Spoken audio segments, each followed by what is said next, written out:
Good morning दोस्तों। आज हम आपके लिए लेके आए हैं नागरिक शास्त्र विषय का दीर्घ पाठ योजना। आज का हमारा प्रकरण है न्यायपालिका की संरचना। स्टार्ट करने से पहले हम आपको बता दें कि अगर आपको अन्य विषय के लेसन प्लान देखना है तो हमारे यूट्यूब चैनल के प्लेलिस्ट में जाके और वहाँ से देख सकते हैं। हमारे चैनल को प्लीज़ सब्सक्राइब कर लीजिएगा। कमेंट के माध्यम से ज़रूर बताइएगा कि हमारा लेसन प्लान आप लोगों को कैसा लगा। जो उसे सुधार करने वाला होगा बताइएगा, कोशिश करेंगे कि अगले वीडियो में उसको सुधारा जा सके। चलिए हम स्टार्ट करते हैं। सबसे पहले आप संस्था का नाम डालेंगे, फिर दिनांक, कक्षा 7 है, विषय है सामाजिक विषय है, उप विषय आपका नागरिक शास्त्र है, चक्र 4 है। आपका जो जिस चक्र में होगा वो लिखेंगे और 40 मिनट। जो दीर्घ पाठ योजना होता है वो 40 मिनट का होता है। उसके बाद आपका प्रकरण जो है वो न्यायपालिका की संरचना है। फिर आपका सामान्य उद्देश्य और विशिष्ट उद्देश्य। सामान्य उद्देश्य और विशिष्ट उद्देश्य जो सब महत्वपूर्ण होते हैं। सामान्य उद्देश्य आपके विषय से संबंधित होता है, विशिष्ट उद्देश्य आपके प्रकरण से संबंधित होता है। तो चलिए सबसे पहले हम सामान्य उद्देश्य देखते हैं।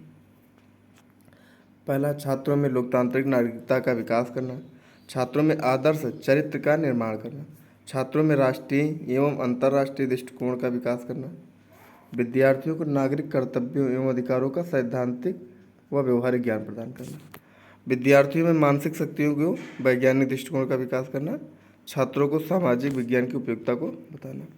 इसके बाद आपका विशिष्ट उद्देश्य। पहला है ज्ञानात्मक उद्देश्य। विद्यार्थी संविधान में वर्णित न्यायपालिका की संरचना को जान सकेंगे। बोधात्मक, छात्र न्यायपालिका की संरचना को समझ सकेंगे तथा जीवन में उनकी उपयोगिता को जान सकेंगे। अनुप्रयोगात्मक, विद्यार्थी न्यायपालिका की संरचना से संबंधित आवश्यक जानकारियों को समझकर उनका जीवन में प्रयोग कर सकेंगे। फिर सहायक सामग्री, प्रकरण से संबंधित कक्षा उपयोगी समस्त सहायक सामग्री जैसे roller board, chart, board, model आदि। रोलर बोर्ड एक साथ। इसके बाद आपका आएगा शिक्षण विधि। शिक्षण विधि में व्याख्यान विधि, प्रश्नोत्तर विधि, प्रदर्शन विधि, पूर्व ज्ञान। छात्र न्यायपालिका की संरचना के बारे में सामान्य जानकारी रखते हैं। फिर आपको जो सबसे महत्वपूर्ण और सबसे इम्पॉर्टेंट, सबसे ज़रूरी है प्रकरण निकालना प्रस्तावना प्रश्न के माध्यम से, वो देखते हैं। सबसे पहले आप प्रस्तावना प्रश्न लिखेंगे, फिर छात्राध्यापक क्रियाएं, छात्र छात्रा क्रिया। अगर आप छात्र हैं तो छात्राध्यापक क्रिया लिखेंगे, अगर आप छात्रा हैं तो छात्राध्यापक क्रिया यहाँ पे लिखेंगे। प्रश्न पहला है, हम सब किस देश में रहते हैं? भारत देश में। भारत में गणतंत्र दिवस कब मनाया जाता है? 26 जनवरी। 26 जनवरी किस लिए मनाते हैं? भारतीय संविधान लागू हुआ।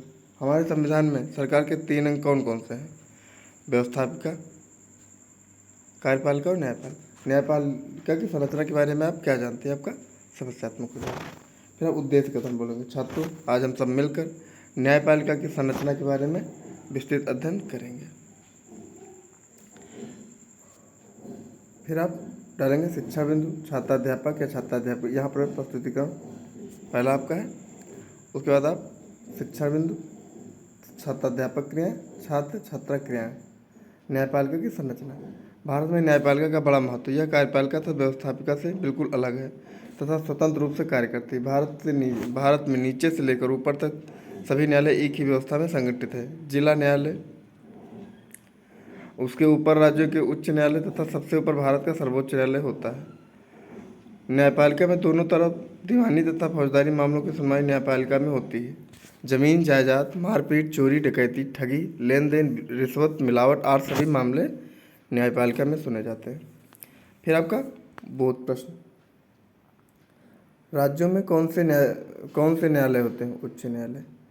नंबर 2 प्रश्न है, भारत का सबसे बड़ा न्यायालय किसे कहते हैं? उच्चतम न्यायालय को।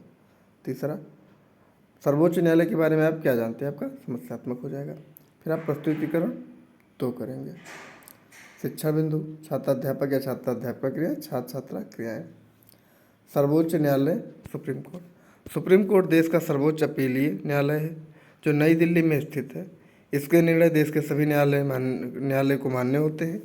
इसके न्यायाधीशों की योग्यताएं निम्न प्रकार है। भारत का नागरिक हो, वह किसी उच्च न्यायालय में कम से कम 5 वर्ष की सेवा दे चुका हो, सॉरी, न्यायाधीश के पद पर या उच्च न्यायालय में 10 वर्ष तक वकालत कर चुका हो, भारत के राष्ट्रपति की दृष्टि में कानून का ज्ञाता हो, इसके न्यायाधीशों का कार्यकाल 65 वर्ष का होता है, अपने पद पर कार्य कर सकता है, संसद की सिफारिश पर राष्ट्रपति इन्हें पद से हटा भी सकता है। फिर बोध प्रश्न पहला है, किसके निर्णय से देश के सभी न्यायालयों को मान्य होते हैं? किसके निर्णय देश के सभी न्यायालयों को मान्य होते हैं? सर्वोच्च न्यायालय। प्रश्न 2, सर्वोच्च न्यायालय का न्यायाधीश कितने वर्ष तक अपने पद पर रह सकता है? 65 वर्ष आयु तक की।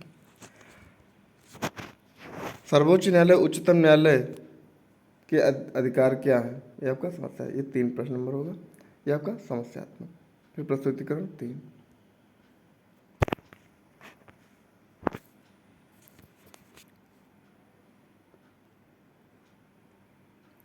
शिक्षाविद छात्राध्यापक क्रिया, छात्र छात्रा क्रिया। सर्वोच्च न्यायालय उच्च न्यायालय के अधिकार।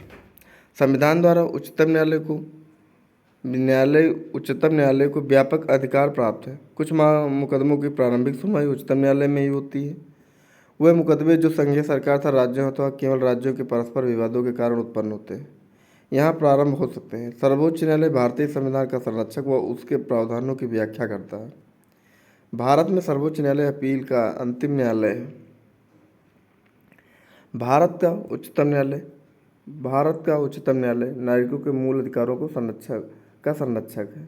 किसी भी कानून जो राष्ट्र विरोधी हो उसे रद्द करने की शक्ति सर्वोच्च न्यायालय के पास है। फिर बोध प्रश्न पहला, कुछ मामलों की सुनवाई सीधे कहाँ की जा सकती है? सर्वोच्च न्यायालय में। नागरिकों के मूल अधिकारों का संरक्षक है उच्चतम न्यायालय।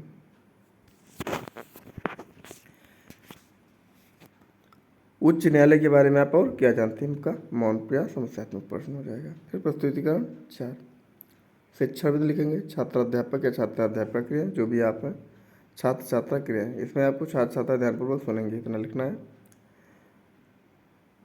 उच्च न्यायालय तथा उच्चतम न्यायालय। उच्च न्यायालय राज्य का शीर्ष न्यायालय होता है।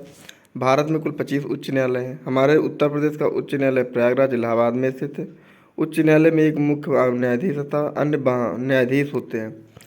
वह 62 वर्ष की आयु तक अपने पद पर कार्य कर सकते हैं। उच्च न्यायालय न्याय व्यवस्था को सुदृढ़ बनाने में महत्वपूर्ण भूमिका निभाता है, जैसे मौलिक अधिकारों की रक्षा करना, जनहित याचिकाओं पर फैसले सुनाना आदि। सर्वोच्च न्यायालय तथा उच्च न्यायालय के अतिरिक्त जिला न्यायालय, लोक अदालत, परिवार न्यायालय, उपभोक्ता अदालत आदि उन न्यायालय की संरचना में शामिल है। फिर श्याम पटकारे। न्यायालय की संरचना, केंद्र स्तर उच्चतम न्यायालय नई दिल्ली, राज्य स्तर उच्च न्यायालय, जनपदीय न्यायालय, फिर सत्र न्यायालय, सेशन कोर्ट प्रत्येक जनपद के मुख्यालय पर, दीवानी न्यायालय, सिविल कोर्ट। फिर आपका है निरीक्षण कार्य।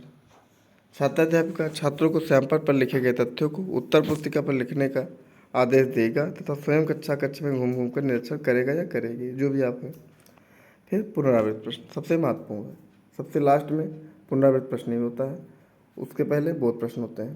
पहला प्रश्न है, भारत का सबसे बड़ा न्यायालय कौन है? सर्वोच्च न्यायालय। राज्य में शीर्ष न्यायालय होता है उच्च न्यायालय। उत्तर प्रदेश का उच्चतम न्यायालय कहाँ स्थित है? प्रयागराज इलाहाबाद। न्यायालय की संरचना में कौन शामिल है? सर्वोच्च न्यायालय, उच्च न्यायालय तथा जिला न्यायालय। फौजदारी मामले किससे संबंधित है? मारपीट, चोरी, डकैती, मिलावट से।